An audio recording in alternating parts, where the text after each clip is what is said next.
Okay. Memorandum of association मतलब company का वो प्रिंसिपल डॉक्यूमेंट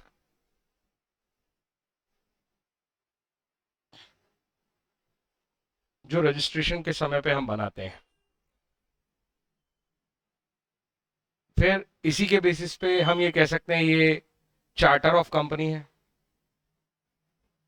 इसमें कंपनी का पूरा कैरेक्टरिस्टिक लिखा होता है जिसको हम बोल सकते हैं नैरोलैक। इसका कंटेंट है जो, और सबसे इंपॉर्टेंट बात, इसमें ये जो ऑब्जेक्ट क्लॉज है ये सबसे इंपॉर्टेंट क्लॉज है। Company as a artificial person क्या एक्सरसाइज कर सकती है, कौन सी एक्टिविटीज में इन्वॉल्व हो सकती है और क्या नहीं कर सकती है, मतलब उसकी पावर इसी क्लॉज से डिराइव होती है। तो मैं याद हो तो ऑब्जेक्ट क्लॉज जो है वो दो पार्ट में बटा होता है। एक होता है main clause, main object clause, और दूसरे होते हैं अदर ऑब्जेक्ट। तो जो मेन ऑब्जेक्ट्स हैं जो उसमें मेंशन है वही कंपनियां जो है आप फ्रीली कर सकती हैं। इस मेन ऑब्जेक्ट के अलावा इस मेन ऑब्जेक्ट को अचीव करने के लिए अगर कोई नेसेसरी या इंसिडेंटल एक्टिविटीज भी रिक्वायर है तो कंपनी बिना इसे मेंशन किए मेन ऑब्जेक्ट को अचीव करने के लिए उन चीजों को कर सकती है। जैसे एग्जांपल के लिए आपको टेक्सटाइल बिजनेस करते हो और आपको कपड़े बनाने हैं तो मशीन खरीदना पड़ेगी। तो मशीन खरीदना हमारी पावर में आता है, ऐसा मेन ऑब्जेक्ट में लिखने की जरूरत नहीं है। एम्प्लॉय हायर करना है, ट्रांसपोर्ट करना पड़ेगा। अरे जब हम बिजनेस कर रहे हैं, टेक्सटाइल बिजनेस जिसमें हम रॉ मटेरियल खरीद के कपड़ा बना के बेचेंगे, तो उसकी जो नेसेसरी और इंसिडेंटल एक्टिविटीज हैं वो ऑटोमेटिकली इसमें कवर है मेन ऑब्जेक्ट में। मतलब उसके लिए आपको अलग से मेन ऑब्जेक्ट में इन चीजों को मेंशन करने की जरूरत नहीं है। लेकिन आप अपने अदर ऑब्जेक्ट्स केवल तब एंटरटेन कर सकते हो जब या तो आप स्पेशल रिजोल्यूशन पास कर लो, मतलब शेयर होल्डर की मीटिंग करो और उसमें 75% का अप्रूवल ले लो, मोर देन 75%, या फिर आप ऑर्डिनरी रिजोल्यूशन पास कर लो प्लस गवर्नमेंट की अप्रूवल ले लो, तो आप अपने अदर ऑब्जेक्ट पे जा सकते हो। और जो चीजें आपके मेन ऑब्जेक्ट या अदर ऑब्जेक्ट में कवर ही नहीं है वो तो ऑब्वियसली आपके लिए बियॉन्ड पावर हो जाएंगी। और बियॉन्ड पावर को हम जो वर्ड में यूज करेंगे वो बियॉन्ड पावर जो वर्ड है, beyond the power of company, उसे हम कहेंगे ultra vires acts. Ultra vires acts मतलब मेमोरेंडम ऑफ एसोसिएशन के ऑब्जेक्ट क्लॉज के हिसाब से कंपनी के पास अथॉरिटी ही नहीं है जिन एक्टिविटीज को करने की, वो सारे एक्शन बियॉन्ड पावर माने जाएंगे। और कंपनी अगर वो एक्टिविटीज करेगी तो वो इलीगल है, अनलॉफुल है, वो बाइंडिंग नहीं है कंपनी के ऊपर या थर्ड पार्टी के ऊपर। ऐसे सारे कॉन्ट्रैक्ट वगैरह अगर आप करते हो तो। बात समझ में आ गई? ओके। तो मेमोरेंडम ऑफ एसोसिएशन का जो, फिर से बोल रहा हूं, मेमोरेंडम ऑफ एसोसिएशन एक प्रिंसिपल डॉक्यूमेंट है जो कंपनी प्रिपेयर करती है जिसके बिहाफ पे जो नेसेसरी है at the time of registration of company आपके पास बना होना। दूसरी बात, ये कैरेक्टरिस्टिक बताता है, नेम क्लॉज, ठीक है, रजिस्टर्ड एड्रेस जहां कंपनी सिचुएटेड होगी वो, ऑब्जेक्ट, एल फॉर लाइबिलिटी, आप लिमिटेड लाइबिलिटी वाली कंपनी हो या अनलिमिटेड वाली कंपनी हो। उसके बाद एसोसिएशन क्लॉज, सारे मेंबर इस बात का एग्रीमेंट करेंगे कि हम एक कंपनी फॉर्म कर रहे हैं और हम जो भी रिक्वायरमेंट है कंपनी फॉर्म करने की वो पूरी कर रहे हैं। और कैपिटल क्लॉज जिसके अंदर आप ऑथराइज कैपिटल कितनी रेस कर सकती है कंपनी वो लिखोगे और उसे ब्रेक डाउन करके लिखोगे। फेस वैल्यू कितनी होगी पर शेयर, कितने नंबर ऑफ शेयर होंगे, उसका ब्रेकअप दोगे। जो टोटल कैपिटल आप रेस करना चाहते हो, सपोज 100 करोड़ रेस करना चाहते हो तो आप ये लिखो कि 100 रुपए का एक शेयर और 1 करोड़ शेयर हम इशू करेंगे, ऐसे करके हम 100 करोड़ रेस करेंगे। ऐसी सब कहानियां इसमें आने वाली है। सबसे इंपॉर्टेंट तो आएगी मेमोरेंडम ऑफ एसोसिएशन की डेफिनेशन। डेफिनेशन ये कहेगी कि मेमोरेंडम ऑफ एसोसिएशन वो डॉक्यूमेंट है जो ओरिजिनली इस नाम से फ्रेम किया गया है, इस नाम से। ये कैरेक्टर कहीं भी लिख दोगे तो वो मेमोरेंडम ऑफ एसोसिएशन नहीं हो जाएंगे। जो ओरिजिनली फ्रेम किया गया था एमओए के नाम से और जो रजिस्ट्रेशन के समय यूज किया गया था। दूसरी बात, मेमोरेंडम ऑफ एसोसिएशन वही डॉक्यूमेंट होगा जो टाइम टू टाइम अगर अल्टर किया गया है तो प्रॉपर अथॉरिटी के साथ अल्टर किया गया है। अल्टर करने का मतलब उसमें चेंज भी हो सकते हैं, जैसे एड्रेस चेंज हो सकता है, ऑब्जेक्ट में चेंजेस ला सकते हो, नेम में चेंजेस ला सकते हो, कैपिटल कितनी रेज कर सकते हो उसमें चेंज ला सकते हो बाद में। इसमें कोई समस्या है तो बताओ। इसके एक एक क्लॉज को हम डिटेल में देखेंगे। सबसे पहले तो memorandum of association of a company, मतलब शॉर्ट में हम तो एक ही बार में बोलेंगे MOA. MOA of a company is in fact it's charter. ये चार्टर है इसका। It defines the constitution and scope, power. देखो, कंपनी का कॉन्स्टिट्यूशन कह लो इसे, जैसे इंडिया कॉन्स्टिट्यूशन, हम बिना कॉन्स्टिट्यूशन के बाहर कोई पावर एंजॉय नहीं कर सकते। स्कोप कह लो इसको कि कंपनी इसके बियॉन्ड नहीं जा सकती, पावर कह लो। तो एमओए को आप इस कंपनी का कॉन्स्टिट्यूशन कह सकते हो, उसकी पावर कह सकते हो और उसका स्कोप कह सकते हो। और उसकी आइडेंटिटी तो ये डेफिनेटली है, ठीक है, क्योंकि इसी डॉक्यूमेंट में कंपनी का नाम लिखा गया है जिस नाम से वो बुलाई जाएगी।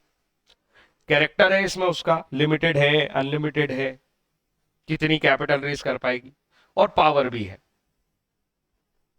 It is the very foundation in which the whole edifice of company is build. तो कंपनी किस तरीके से बिल्ड हुई है ये सब उसके एमओए में लिखा होता है। Object of registering a MOA, अब बात हो रही है रजिस्ट्रेशन की। हमने तो अभी रजिस्ट्रेशन प्रोसेस में पढ़ा ही था कि मेमोरेंडम ऑफ एसोसिएशन नाम का डॉक्यूमेंट जमा करना पड़ेगा। इस डॉक्यूमेंट को रजिस्टर करना क्यों जरूरी है? क्योंकि इसमें कंपनी का ऑब्जेक्ट लिखा होता है। इसीलिए ये डॉक्यूमेंट तय करता है कि कंपनी का स्कोप ऑफ वर्क क्या है और कंपनी किस एक्शंस को नहीं कर सकती, कौन सी चीजें उसकी अथॉरिटी या कैपेसिटी के बियॉन्ड है, वो सारी एक्शंस जो कंपनियां नहीं कर, जो वो कंपनी नहीं कर सकती। It enable share holder creator, अब इस डॉक्यूमेंट को जो भी पढ़ेगा उसे ये पता चल जाएगा कि इस कंपनी से डील करते समय हमें पता हो कि आर्टिफिशियल पर्सन की पावर क्या है, ये कंपनी कौन से कॉन्ट्रैक्ट एंटर कर सकती है, कौन से नहीं कर सकती। तो जो भी पर्सन कंपनी से डील करेगा, इट इज एक्सपेक्टेड कि उसे उसका एमओए पढ़ना चाहिए। बिना एमओए पढ़े उसे उस कंपनी से डील नहीं करना चाहिए, और उसे खास ध्यान रखना चाहिए ऑब्जेक्ट क्लॉज पे, क्योंकि ऑब्जेक्ट क्लॉज उसकी पावर डिफाइन करता है। कोई डाउट है क्या इसमें? तो it enables share holder, creditor and all those who deals with the company, जो भी व्यक्ति कंपनी से डील करने आए, ये डॉक्यूमेंट उसे इंफॉर्मेशन देता है रिगार्डिंग कंपनी। और कंपनी से रिगार्डिंग भी कौन सी इंपॉर्टेंट इंफॉर्मेशन देता है कि भाई कंपनी क्या एक्टिविटी कर पाएगी और क्या एक्टिविटी नहीं कर पाएगी। ठीक है।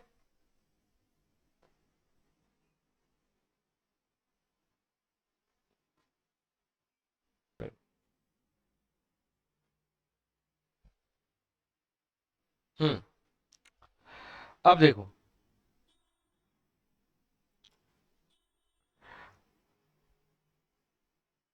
Memorandum is a public document, ये बहुत इंपॉर्टेंट बात है। इसे कोई भी देख सकता है। एमसीए की वेबसाइट पे जाओ, उस कंपनी के मेमोरेंडम को ढूंढो, आपको मिल जाएगा। मिनिस्ट्री ऑफ कॉर्पोरेट अफेयर्स पे वैसे भी सारी इंफॉर्मेशन है कंपनियों की, उनके रिपोर्ट्स हैं सारे, उनके इंपॉर्टेंट और प्रिंसिपल डॉक्यूमेंट्स हैं सारे। ठीक।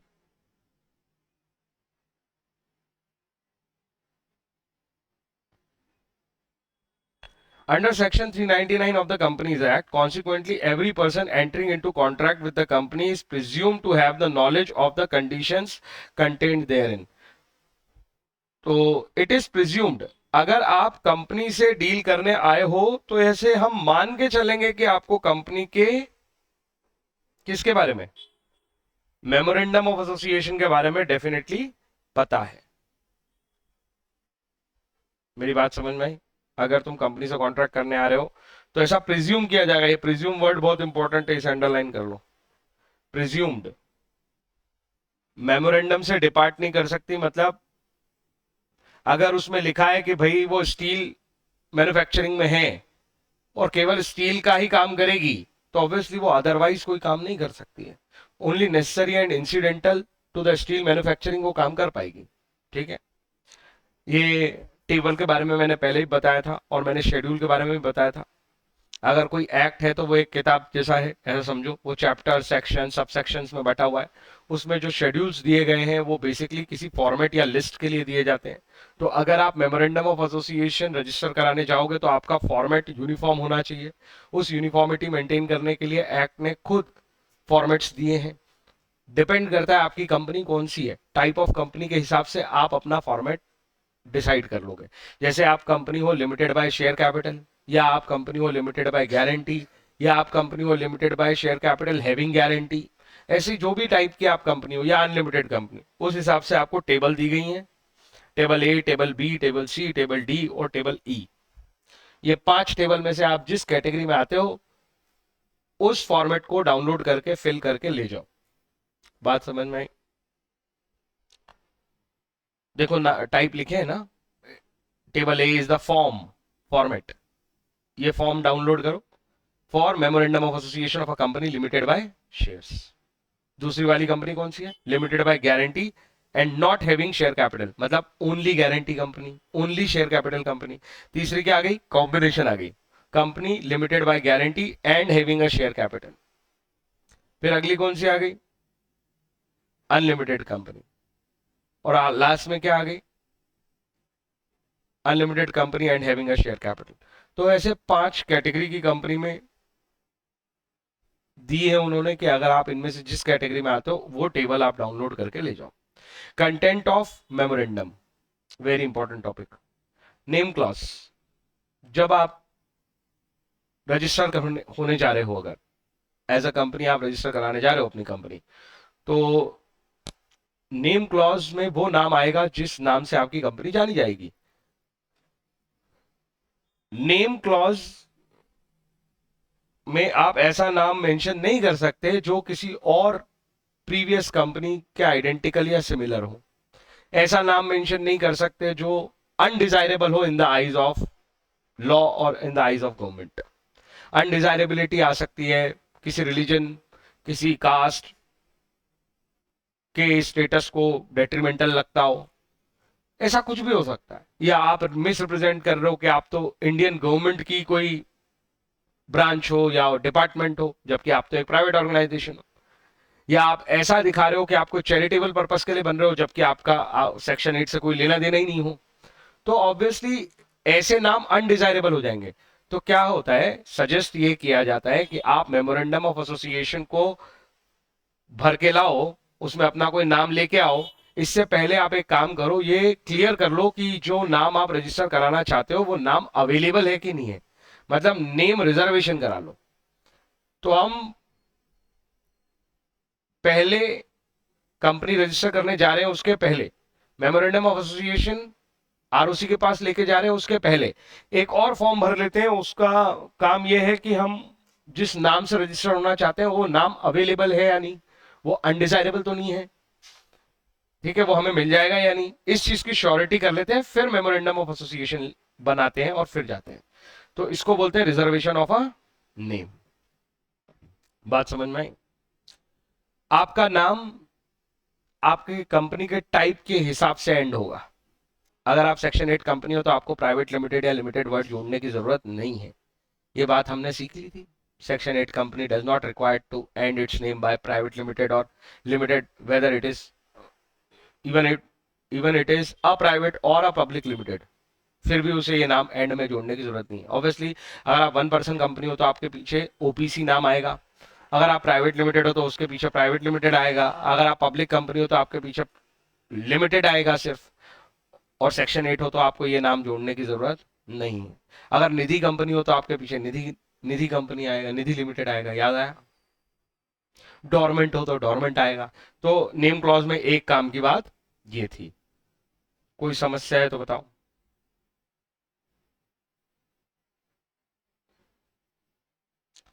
नेम क्लॉज में ये सारी बातें जब तुमने 11 12 में पढ़ा था तब भी थी। ठीक है, वो रिजर्वेशन वाली बात तो ये लिखना भूल गया, बट तुम समझ लो वो इंपॉर्टेंट बात है। वो बोल रहे इलेक्टोरल ट्रस्ट जैसा नाम पीछे तभी आप ढूंढ लगा सकते हो, या चैरिटेबल इंडिकेशन देने वाला नाम आप तभी लगा सकते हो जब आप सेक्शन 8 कंपनी हो, अदरवाइज आप इस तरह के नाम यूज नहीं कर सकते जो मिसरिप्रेजेंट करते हैं, सीधी सी बात। ठीक है, वो लिख दिया उन्होंने कि एमसीए ने नोटिफिकेशन निकाला था 5 जून 2015 को कि गवर्नमेंट कंपनी के नाम में पीछे गवर्नमेंट कंपनी नहीं लिखना है, आपके नाम लिमिटेड वर्ड के साथ ही एंड होंगे। अरे गवर्नमेंट का उसमें अच्छा खासा होल्डिंग है तो आपके नाम के पीछे पक्का क्या आएगा, लिमिटेड, प्राइवेट लिमिटेड नहीं। ये क्लैरिटी दी थी किसने, एमसीए ने। सवाल पूछा गया होगा, किसी ने डाउट पूछा होगा, तो एमसीए का नोटिफिकेशन आया, government company name must be and with the word limited. Government company पता है ना कौन सी, जिसमें सेंट्रल गवर्नमेंट या स्टेट गवर्नमेंट का इंडिविजुअली या मिला जुला के 51% से ज्यादा होल्डिंग है, मतलब बोर्ड ऑफ डायरेक्टर उसकी मर्जी से चुने जाते हैं, मतलब वो कंपनी गवर्नमेंट की मर्जी से चलती है, तो वो गवर्नमेंट कंपनी होती है। इसमें कोई डाउट है क्या? और ये भी क्लियरिफिकेशन दिया था, in case of 1 person company the word 1 person company should be included below it's name, उसके नाम के नीचे 1 पर्सन कंपनी आना चाहिए। दूसरा जो क्लॉज है वो रजिस्टर्ड ऑफिस क्लॉज है। रजिस्टर्ड ऑफिस यहाँ पे तो बहुत छोटा सा लिखा है कि आपकी कंपनी जहां सिचुएटेड है वहां पे, वहां का पता यहाँ पे लिखा जाता है, लेकिन रजिस्ट्रेशन के टाइम पे यहाँ पे एक डिटेल और लिख सकते हैं, specially for at the time of registration, कि रजिस्ट्रेशन के समय तो कंपनी एग्जिस्टेंस में ही नहीं आई, जब कंपनी एग्जिस्टेंस में ही नहीं आई तो वो अपनी प्रॉपर्टी तो खरीद ही नहीं सकती, अपने नाम से रेंटल एग्रीमेंट भी नहीं कर सकती। तो जब तक वो रजिस्ट्रेशन नहीं होगा उसका, उसके पहले भरना है हमको तो एमओए, मेमोरेंडम ऑफ एसोसिएशन का फॉर्म, आरओसी में जाके। उस समय एड्रेस कौन सा देंगे, तो कोई टेम्पररी एड्रेस, किसी डायरेक्टर का एड्रेस फॉर करस्पॉन्डेंस आप दे सकते हो, आपको कंपनी का एग्जैक्ट एड्रेस तब देने की जरूरत नहीं है। लेकिन रजिस्ट्रेशन होने के 30 दिन के बाद, 30 दिन के अंदर आपको परमानेंट एड्रेस देना पड़ेगा। जब आपकी कंपनी का सर्टिफिकेट ऑफ इनकॉर्पोरेशन आ गया, उसका सीआईएन नंबर आ गया, वो एग्जिस्टेंस में आ गई, फिर तो वो प्रॉपर्टी भी खरीद सकती है और रेंटल एग्रीमेंट में एंटर भी हो सकती है, फिर दो परमानेंट एड्रेस। यहां तक कोई समस्या? ऑब्जेक्ट क्लॉज इस बारे में बता चुका हूं कि कंपनी जिस पर्पस के लिए, जिस ऑब्जेक्ट को अचीव करने के लिए रजिस्टर हुई है, वो उसी ऑब्जेक्ट के लिए काम कर सकती है, सीधी सी बात। If a company has changed its activity and not reflected in its name, it shall change its name in the line with the activities within a period of 6 months. ये वो आगे की बातें कर रहे हैं कि सपोज कोई कंपनी थी, वो स्टील मैन्युफैक्चरिंग के लिए रजिस्टर हुई, उसने अपना नाम रख लिया सपना स्टील्स, ठीक है। अब वो स्टील मैन्युफैक्चरिंग का बिजनेस बंद करके कपड़ों का बिजनेस चालू कर रही है, नाम वही है सपना स्टील्स। अब ये अलाइनमेंट बचा क्या? तुमने अपना ऑब्जेक्ट बदल लिया और तुम्हारा नाम ऐसा है जो किसी ऑब्जेक्ट को दिखाता है, तो अब तुम्हें नाम भी बदलना पड़ेगा। लेकिन अगर तुम्हारा नाम है रिलायंस लिमिटेड, अब तुम कोई सा भी नया बिजनेस चालू करोगे तो उससे नाम से कोई रिप्रेजेंटेशन नहीं हो रहा ना बिजनेस का, तो आपको नाम नहीं बदलना पड़ेगा। लेकिन ऐसा सिचुएशन आ गया कि आपका नाम रिजेंबल कर रहा है आपके किसी पर्पस को, और वो पर्पस आपने छोड़ दिया है, तो ऑब्वियस बात है कि आप 6 महीने के अंदर अंदर अपना नाम भी क्या कर लो, बदल लो। कोई दिक्कत है क्या इसमें? वही कहानी लिखी है। The liability of a member, liability clause in case of limited by share, liability कितनी होती है? नहीं नहीं, share limited, limited by share है, उसमें लाइबिलिटी कैसे डिफाइन करें हम, एक मेंबर की लाइबिलिटी कितनी होगी? Up to the unpaid amount of shares, shares subscribed by, unpaid amount of shares subscribed by him. Subscribe मतलब उसने जितने शेयर सब्सक्राइब किए, उन सब्सक्रिप्शन पे जितना अनपेड अमाउंट है, केवल वो अनपेड अमाउंट ही उसकी लिमिट है लाइबिलिटी की, वो उतना ही देगा। If the company is of the nature limited liability by share capital. बात समझ में आई? गारंटी के केस में अगर आपकी कंपनी लिमिटेड बाय गारंटी है तो क्या होगा? The amount up to which each member undertake to contribute, ये अंडरलाइन करो, इंपॉर्टेंट वर्ड है। The member undertake to contribute. Undertake to contribute मतलब समझते हो, उसने जिम्मेदारी ली होगी, जब वो मेंबर बना होगा ना, उसने जिम्मेदारी ली होगी कि भाई मैं मैक्सिमम कितना अमाउंट पे करूंगा, 10 लाख, 15 लाख, 20 लाख, उसने जितने की गारंटी ली है उतना अमाउंट उसे पे करना पड़ेगा। बात समझ में आई? वो लिखा हुआ है। अच्छा, कंट्रीब्यूट किसको करोगे, ये बहुत इंपॉर्टेंट वर्ड है। मैं पूछ रहा हूं कंट्रीब्यूट किसको करोगे, बताओ, पैसे किसको दोगे जाके? क्रेडिटर को, कंपनी को, किसको दोगे? कंपनी के बनते समय तुम कंपनी के मेंबर बने और कंपनी में तुमने ये लिखा कि मैं 15 लाख रुपए दूंगा जब कंपनी को जरूरत पड़ेगी, उसके असेट्स अगर कम पड़ेंगे लाइबिलिटी को पे करने में, तो मैं 15 लाख रुपए दूंगा। ये 15 लाख रुपए की तुमने गारंटी प्रॉमिस करी थी। आज सपोज सिचुएशन आ गई, अब सवाल ये है कि तुम पैसे किसको जाके दोगे। तो आप आपकी कंपनी की असेट्स में कंट्रीब्यूट करोगे। जैसे आप कंपनी को कैश दोगे तो वो तो कंपनी के लिए असेट ही ना, तो you have to contribute to the asset of the company. ये वर्ड दिख रहा है? हाँ, इस पे केस स्टडी बनेगी, तो ये बात समझ लो। In the case of a company limited by guarantee, the amount up to which each member undertake to contribute. Undertake to contribute मतलब जितना उसने ओथ लिया था, जितनी उसने प्रॉमिस की थी। अंडरटेक टू कंट्रीब्यूट मतलब प्रॉमिस्ड। लिखो लिखो, अंडरटेक टू,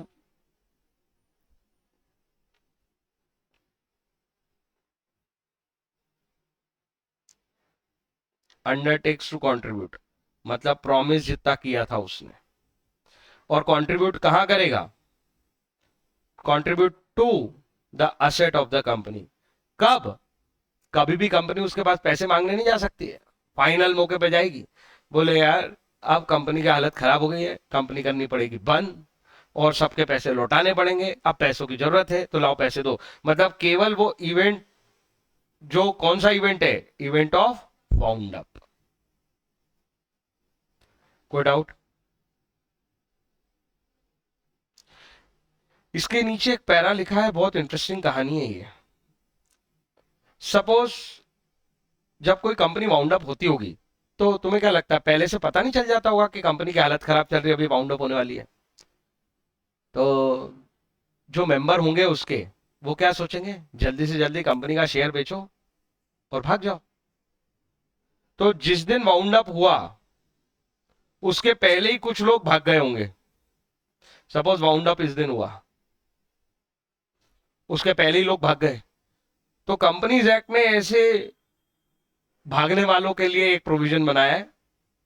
बोले हम 1 साल पीछे तक जाएंगे, भले तुम भाग जाओ, भले तुम कंपनी के शेयर बेच दो, कंपनी की गारंटी छोड़ दो, मेंबरशिप छोड़ दो, वाउंड अप डेट से 1 साल पहले तक हम ढूंढेंगे कितने लोग भागे हैं, वो सब अभी भी लाइबल माने जाएंगे। ये कहानी लिखी है। तुम्हें मेरी बात समझ में आई कि नहीं आई? एक बार रीड कर देता हूं।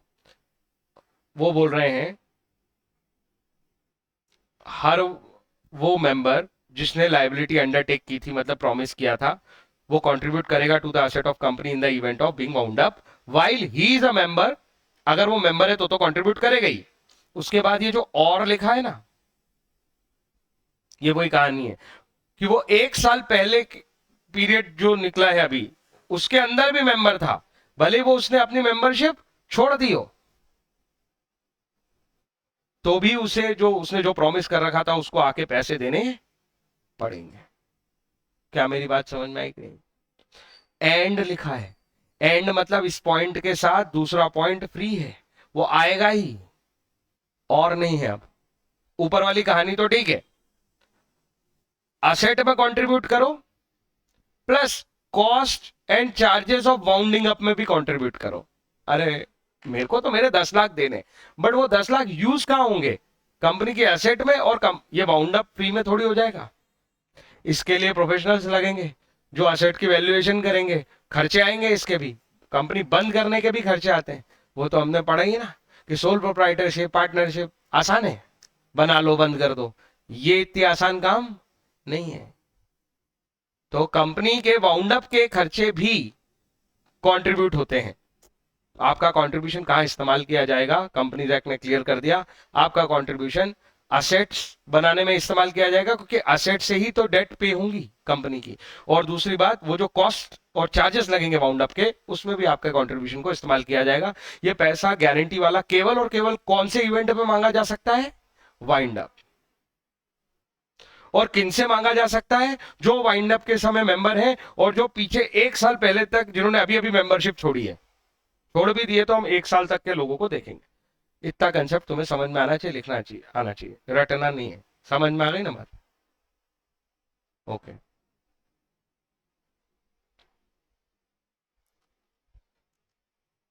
अगला जो पॉइंट है वो है कैपिटल क्लॉज।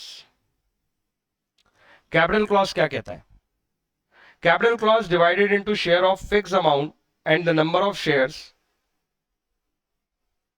यार वही 10 करोड़ रुपए मेरी ऑथोराइज कैपिटल है, सपोज कंपनी ये लिखती है। पहली बात तो ये आ जाएगी कि आप अपने जीवन भर में आप 10 करोड़ रुपए रेस कर सकते हैं। ये 10 करोड़ रेस करने के लिए आपको यहां पे एक बाइफर्केशन देना पड़ेगा कि मेरे हर शेयर की फेस वैल्यू क्या है। 100 रुपए का रखूंगा, 10 रुपए का रखूंगा, 20 रुपए का रखूंगा, एक शेयर कितने का रखूंगा, और नंबर ऑफ शेयर्स। वो तो एक चीज डिसाइड करोगे तो अपने आप दूसरी चीज डिसाइड हो जाएगी। तो अगर आप ये तय करते हो मैं 1 करोड़ शेयर इशू करूंगा, मतलब आपका एक शेयर कितने का आएगा, 10 रुपए का। या आप ये बोल देते हो कि मैं 10 रुपए का शेयर रखूंगा, तो दूसरी चीज निकल आती है। तो face value and number of shares में आपको ये चीज बाइफरगेट करके दिखानी पड़ेगी। और कोई भी जब आपका शेयर खरीदेगा तो वो लेस देन 1 शेयर नहीं खरीद सकता, उसे कम से कम 1 शेयर तो खरीदना पड़ेगा। पार्शियल शेयर्स नहीं हो सकते। बात समझ में आ गई? कोई डाउट? मेमोरेंडम ऑफ एसोसिएशन जब बनाया जाता है और कंपनी पहली बार रजिस्टर होने जाती है, तो वो जो सब्सक्राइबर ऑफ मेमोरेंडम वर्ड है ना, वो इसी क्लॉज की वजह से आया है। वो लोग जो शुरुआत में ही ये शेयर एक्वायर करेंगे, वो लोग जो शुरुआत में ही ये शेयर एक्वायर करेंगे, वो सब्सक्राइबर ऑफ शेयर कैपिटल कहलाएंगे, सब्सक्राइबर ऑफ मेमोरेंडम कहलाएंगे। वो यहीं सब्सक्राइब कर लेंगे। ये सब्सक्राइब वर्ड का मतलब होता है एक्वायर करना, तो वो यहीं एक्वायर कर लेंगे। अरे जैसे नेटफ्लिक्स का सब्सक्रिप्शन लेते हो कि नहीं लेते हो, पैसे देके राइट लेते हो, वैसे ही तो है कैपिटल सब्सक्रिप्शन करना, मतलब कि आप कंपनी को पैसे दे रहे हो और कंपनी आपको उसके बदले में मेंबरशिप दे रही है, मेंबरशिप का राइट दे रही है। कोई डाउट है तो बताओ।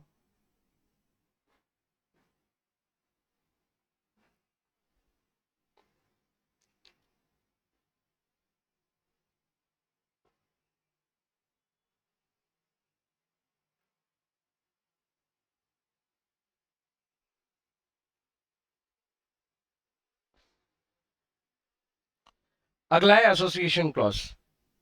ये एसोसिएशन क्लॉज क्या है सर? नेरोलैक में अगला।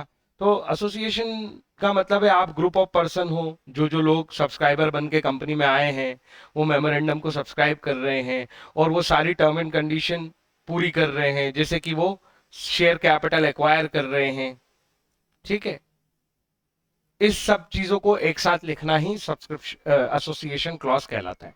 जो वो ऐसा एक्सेप्ट कर रहे हैं कि हम वो एसोसिएशन है जो मिलजुल के इस कंपनी को एग्जिस्टेंस में ला रहे हैं, और जो भी नेसेसरी चीजें हैं कंपनी को एग्जिस्टेंस में लाने की, हम वो पूरी कर रहे हैं।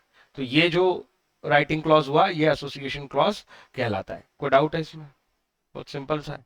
In case of 1 person company, 1 person company की कहानी लिखी है।